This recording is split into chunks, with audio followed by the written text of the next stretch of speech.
Hello and welcome to the conversation. Today we're going to talk football. We have a special guest.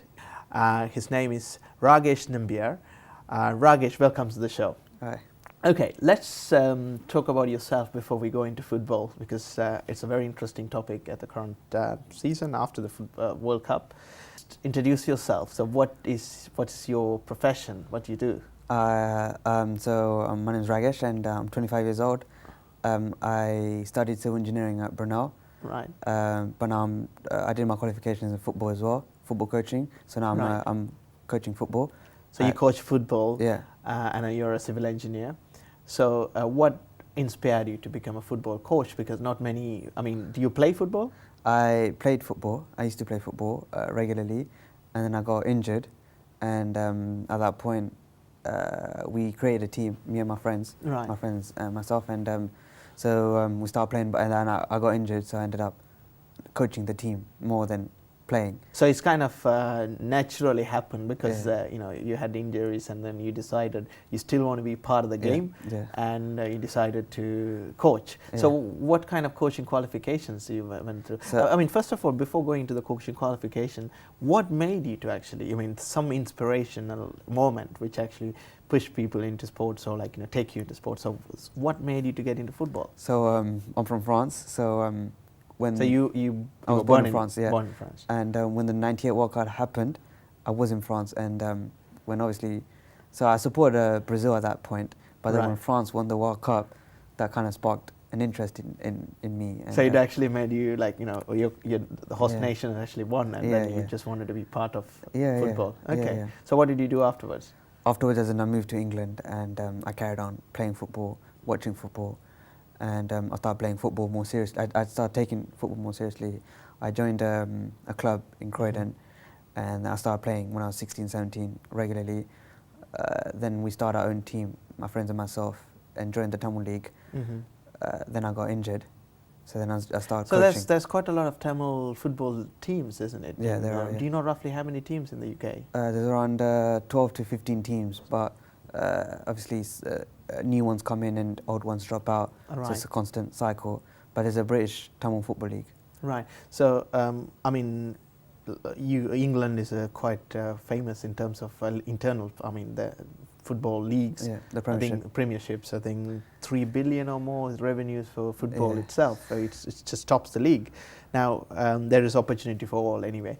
So the teams you started. And then you decided to become coach. So how hard is it to become a coach, and what kind of training you had to go through?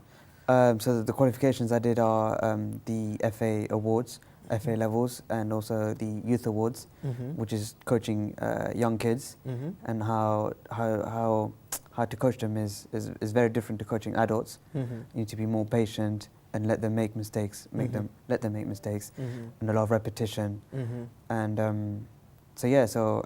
the Premiership is very popular around the world, and there's a lot of opportunities to become coach and to become coaches and to become professional football players.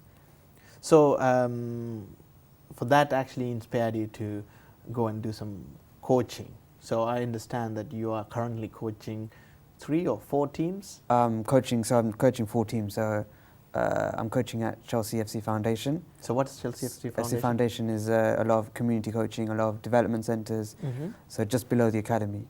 Right, so it's part of the Chelsea Football Club? Or? Yeah, it is part of the football club, but it's not. So you've got the first team, then you've got the reserve team, the under-21s, and then you've got the academy, and then you've got the development centres, and then you've got the community. So I work in the community mainly. Right. But I'm looking to step up. As I just recently got in, so I'm looking to do more hours. Oh, that's good. So what's the other teams? So I coach at Genesis FC, which was my first club. They are based in Croydon. So I still do them on Saturdays. I still coach them. And also I coach with Zesh Raymond Foundation, which is a club based in Tooting. And it's also through that initiative that I did a lot of my qualifications. Right. And so you continue to do all 3? Yes. And so where do you find time? as in it's packed out. So weekends are literally I'm coaching full time, and it's through that initiative, Rajesh Nambiar Foundation, that they want more Asian coaches. So then it filters through, so then you get more players as well. So yeah, so through that, and then my fourth team is actually the Tamil football national football team. Right. So I'm manager for that at the moment. Yes, that's really interesting, your career and what you wanted to aspire. So you have already introduced about the Tamil football team. Talk me through, how did it all happen? Because I mean, to explain to the viewers, like, say that the reasons behind it, how it started. I mean, just a brief, like, because people think that every nation states can actually play in football leagues, but then there are examples where non-nation states or nations without states also participate. So what actually made you inspired to start, or like how did it all started, like in 2012 to form a team? As in, I didn't start it, so it was so a lot of people are passionate about football, and one of them is called Jana. He's from Canada, and he researched and got in touch with the NF board and decided that. Well, what is NF board? NF board is Nouvelle Fédération, which is an organisation, an umbrella organisation for non-FIFA teams. Right. That used to be very active 2 years ago. And so yeah, so then through GTYL, Global Tamil Youth League, all the TYOs, as in all the members got together, youth organisations got together and decided to take this up as a initiative. And in 2012, we competed in the Viva World Cup in Kurdistan. So this was in 2012? In 2012. And I was manager since then. And so we finished, the 19th, we finished 7th. And then we carried on, we took it from there. So I did some readings and research about the NF board, and then also I seen this CONIFA, the FIFA, which represents quite a lot of principalities, monarchies, like for example, Vatican is also a team. I saw Monaco is a team, Western Sahara, the Iraq part of Kyrgyzstan. Then also I see Sealand. Right, it's interesting. I see Sealand, and not many viewers will know what Sealand is.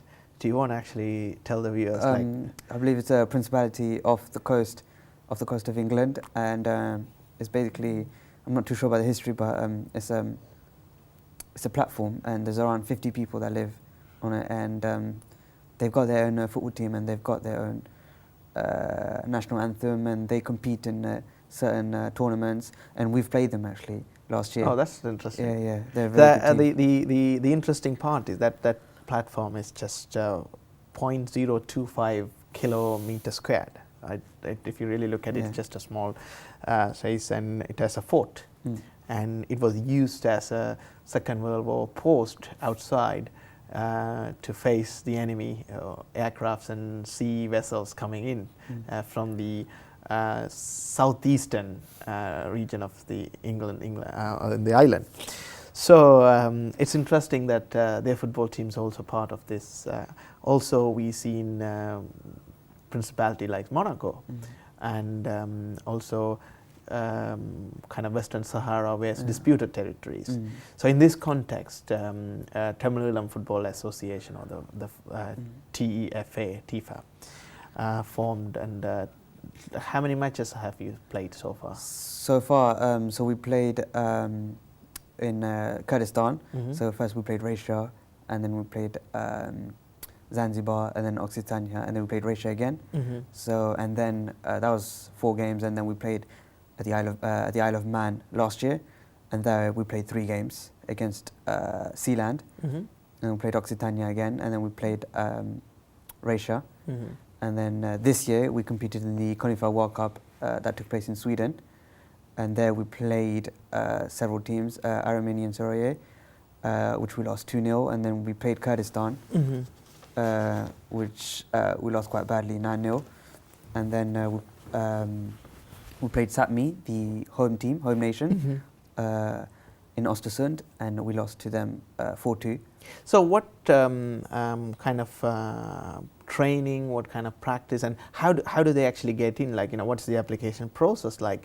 Because I can see that it's a wide range of kind of nations participate, like micronations, nations without states, disputed territories, principalities. There's just so many variety of So what is the process like? How to actually get involved in this? How do you apply for this? Apply to be part of the That's right. CONIFA. That's a member of CONIFA. So there's a membership form. So we apply, stating the reasons and how we operate, and there's a membership fee. So we pay that with CONIFA, and now we're a member of CONIFA. But the way we recruit players is actually a bit different. So last year, so basically for this World Cup, we sent out an application form through our website and our Facebook page, asking for people to apply, and then I looked at them. All together, all the other scouts looked at them and saw which one, saw who's the best, who are the best players that we can pick. So this process, because the Ulam Tamils lives around quite a lot of countries, in mainly the Western countries, if you really look at, and then North America. So as you said, in the UK there is a football kind of league where there's about 15 to 20 teams playing, and then likewise in Germany, France, and other countries, they will also have football. So do you have a grassroots kind of process where you look into players, how they actually take international teams, to your national football team? So there's a lot of Tamil tournaments that take place. So we are in the process of getting in contact with all the teams, as many teams as possible, and try and get a good a network of players and teams, so we can bring them in and see if they want to play, and if they are good enough to play, and if they want to play as well. They need to want to play because it's their national team. Yeah, so it actually makes it's harder, because if it's a geographical territory, you can recruit players and train together. So now you're talking about players from Canada, players from UK and from Germany. So how do we actually coach them? I mean, especially in their individual rights, they will be quite talented, because but then put together as a collective team. It is very difficult. So most of the other teams that we face have training together for at least 3 to 4. It depends on the teams, but a good few months of training together, and then they come. Whereas we only train for like a week before. So this year we only trained for a week, and then we went to the World Cup, which is not enough, to be honest. But that is the best we can do at the moment. But we're looking at ways of trying to get the team together more effectively. So what kind of funding and what kind of training aspects which goes into, because when you say, how do you actually get the money for this sponsor, who sponsors you? Because at the end of the day, a national football team needs a lot of money, and how does that happen? Well, from the start, we put in quite a bit, as in there's a lot of there's donors, so people do. So individual donors. Individual donors, people we know, people who believe in the project, in the initiative, and through relatives as well, but obviously we need more help, as in we need to reach a wider audience. So what?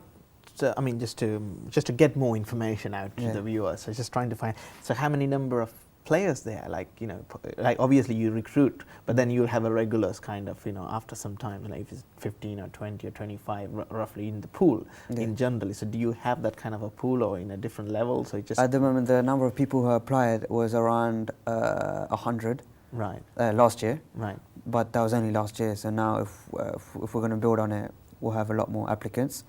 Obviously from last year on. So last year is when we recruited for this for the core of the team for this year's World Cup. So now we're looking at to bring in fresh new people to build a new team, to build a stronger team. So we're going to get a lot more applicants this time. So that's so that it's in the process. The project is just a start, right? But for the viewers' information, you have actually given the nitty-gritties of it, how the CONIFA works, like you know. So the tournament, is it every year or every 2 years? Every 2 years. Yeah. So it's similar to the FIFA. FIFA's every 4 years. 4 years. Yeah. So how many countries are part of this CONIFA? So at the moment it's around 15 to 20. I'm not too sure. Right. I think it's growing. It is growing. I would say 15 teams rather than countries. Yeah, 15 teams. Teams, and but in the World Cup there was 12 teams. Right. In three, so in groups of 3. Right. And so we play the other 2 teams in the groups, and then we play. So depending on how we finish, we play the respective teams from the other groups. So what's like the public support, and like you know because it's any sports to actually thrive, it's important. It's supporters as well as general support as football, because these countries that you're playing are quite popular sports. I mean, football is a popular sport. Like, so what kind of attendance do you see normally in the matches? Like, you know, it's a big these places. I'm talking about the cup matches, like you know, the World Cup matches. So in Kurdistan, there's a lot of support. There was a lot of people that attended the games. So in their thousands. Whereas in the Isle of Man and Östersund, the population is very small. So there wasn't that many people except for the finals. There was like a few hundreds that came. But obviously, because these regions are they're not very reachable, so we can't bring our own fans as well, and even the other teams can't bring their own fans because it's very difficult to get to. But if a World Cup is to take place in a very accessible place, London.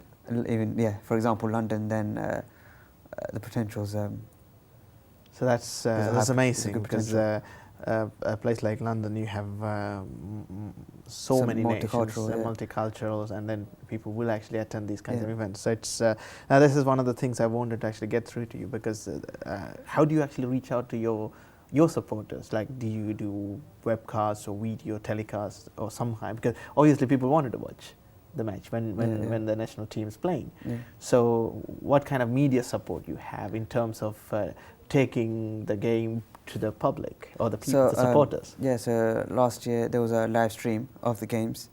So that got a lot of viewers. And then this year CONIFA organised arranged a live telecast, pay-per-view, and then a lot of people watched through that. So the games are being shown live, and they're as in you can watch them online. So it's reaching quite a few people, quite a lot of people, to be honest. From what I hear, CONIFA said, it's just a matter of performing on the pitch, and then we'll get a lot more fans. And our fans, I know there's a lot of fans on Facebook and that are following us, and we do get messages on Facebook and things. I mean, this is amazing to listen, because it's a new initiative in terms of, if you really look at within the Tamil people, if you really look at it, and you are representing the national team on an international stage, where you're bringing together players from cross region, and also that actually keeps them together in terms of training, or at some point, which multicultural in the sense, like, you know, they come from a different culture, even though they're commonly bound by their birth and the linguistic national identity. Now, going forward, and this kind of project needs professional footballers, professional football coaches, professional managers. I know you're going to say you're a professional football manager. Yes, that's great for the Tamil nation. If you see, it's not many people actually into that field, and generally into kind of sports, taking sports as a professional part of their career. So, in your experience, do you know any Tamil footballers, like as professionals? There are a few. There's quite a few semi-pros. And there's a few professional football players around Europe, right? In Germany, right? In Italy, right? And one of our players, Panashant, from last year, he was playing for AS Roma. All right, okay. So as in, we've got a few players out there. So what about in London?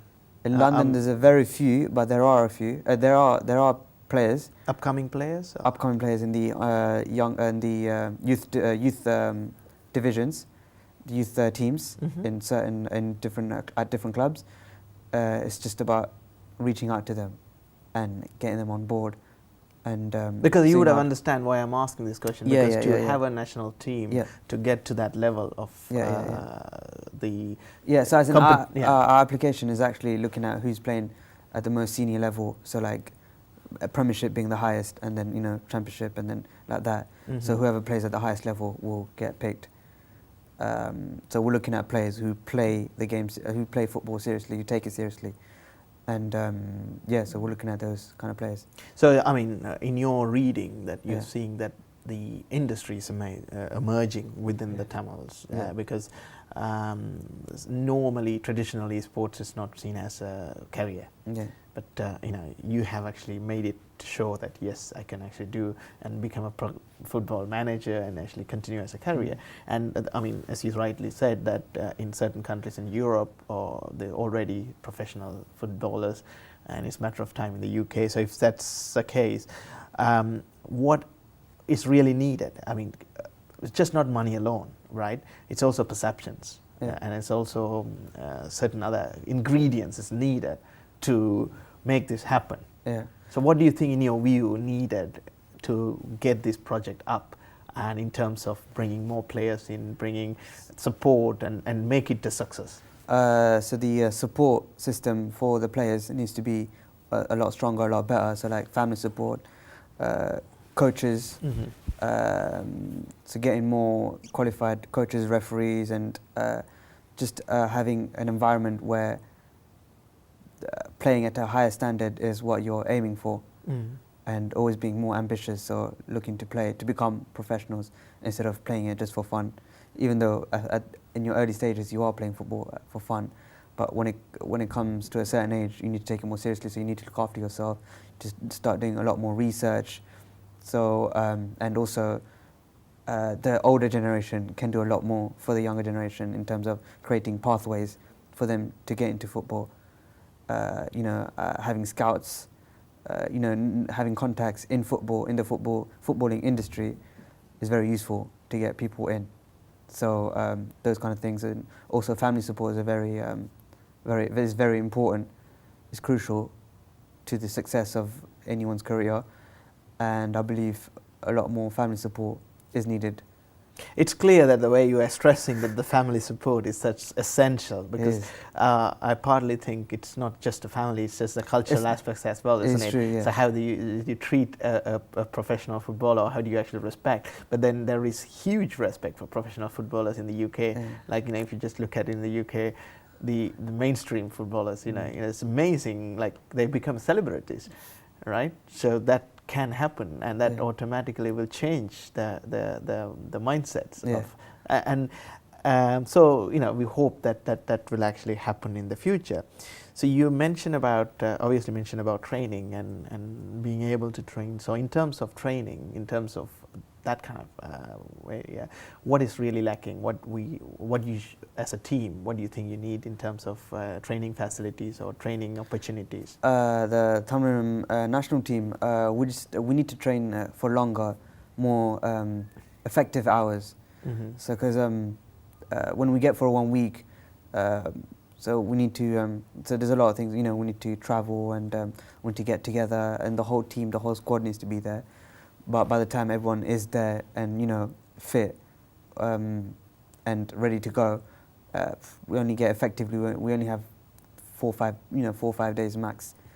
And that can actually create injuries, isn't it? If you do heavy intense training within an intense. Exactly. So intense training and then go into a tournament will tire players out. So first of all, they need to be professional football players. So then they're playing football regularly, and then when they come to training, they need to be in top condition. So then training is more effective, and you get a lot more sessions where players are getting to know each other on the field and off the field as well. So, and 1 week is, to be honest, not enough. We need at least 3 to 4 weeks. So if we can stagger them across the year, or find a way to get everyone together at certain points. Because I was interesting, like when you watch World Cup, most of the different teams or different countries that most of their time they're in London playing for leagues, right? So they go back to their national team very rarely, I would say. That's in terms of like, if you really look at most of the South American players or African players, they spend most of the time in Europe or in London, in the UK. So obviously they will also have these kind of challenges, isn't it? So as in, it is a disadvantage when you're not playing with the same players all the time. So if you look at the teams that win World Cups, usually you've got core players who play together or know each other well. So it's good. So either that can build up throughout your time together with the national team. So, you know, every year you're playing together constantly. So that builds up. Or you can play at the same club or, you know, same league, you know, get to know each other like that. So if you look at, for example, Spain, a lot of players play together in general. You know, in the past like 10 years, they've won quite a lot. So that shows that playing together is very helpful. So it is a disadvantage when teams like South American national teams or even African teams don't play together. It's a lot more difficult. But over time, they'll get to play with each other. And so what is the genetics of this? Because generally you don't see much Asian players in football. Is there any reason for that? Is it just because pure passion on cricket or other sports? So, you know, even, okay, let's say from subcontinent or from other parts like, or subcontinent, especially India as a big nation, this still hasn't produced any good football team.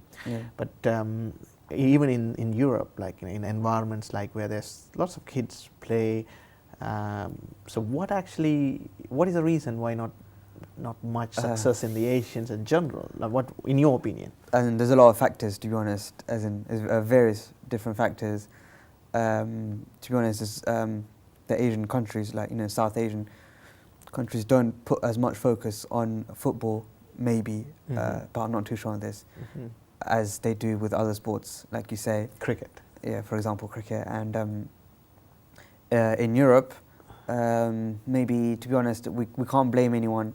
I know maybe they might say we don't get the opportunities, but to be honest, we can create our own opportunities, and it's all about finding the clubs, the people to work with, and working your way up. And there is no excuses, because there's Asian players coming through. There's quite a few Asians in in Britain playing at the moment, over 10 players. Start playing professional football. So if they can make it, then why can't anyone else make it? Yeah, that's a good positive kind of thinking to go forward. It's interesting to have. So wish you luck with that work that you're going to continue, because the project is just starting. But one thing I can actually see throughout, that the family support, which is very important in terms of the cultural shift. Because I think partly that is also to do with why. You can't blame anyone. It's just like you said. So just going forward, like, so what is your aspirations? Like, you know, what are you looking forward? Like, you know, obviously you have taken up a massive challenge, which along with your friends, like, who actually started the initiatives. But I know that, you know, you're still going through injuries, knee injuries, and so on. So it's not easy. So it's a long struggle to actually take it. So what do you want to say to the general audience, like, you know, or what's your kind of focus and aspirations in the future? As in my personal aspirations is to build my experience and get my qualifications and work my way up in football. In football, and hopefully coach a senior adult team at one point. It doesn't have to be in England. It can be anywhere in any. Why not England? It could be England. As in, hopes can be still. Yeah, but I'm not restricting it to England. Yeah. Okay. So I can move to anywhere, and if I get the chance, I will, and just build on that. And in regards to Tamil national football team, what is your focus like? What are you looking at in future? As future, what do you see like? In the long term, I hope that TEFA builds on on its current success, and hopefully bring in a women's team, a under-18 team, a futsal team, and just diversify as much as possible. Bring in as many people as a lot of women. There's a lot of interest in women's football at the moment. Do they have like currently? Do we have a kind of teams? We don't have any. As far as I know, not in Europe anyway. But I know back home there are women's ladies teams. So there is a path in that. We can move in that direction. We just need to take the first So you have steps. given a good opportunity for the viewers, someone to come up with this idea, because it's it's a diversity. So thank you very much for your time. It's amazing discussion on football today. We'll continue to have this conversation at some other point with various success and thank you very much. Yeah, thank you. So we had amazing conversation on football today and also career footballer or football manager, Ragesh Nambiar. All the best on, and also thank you very much for joining the conversation once again. Goodbye.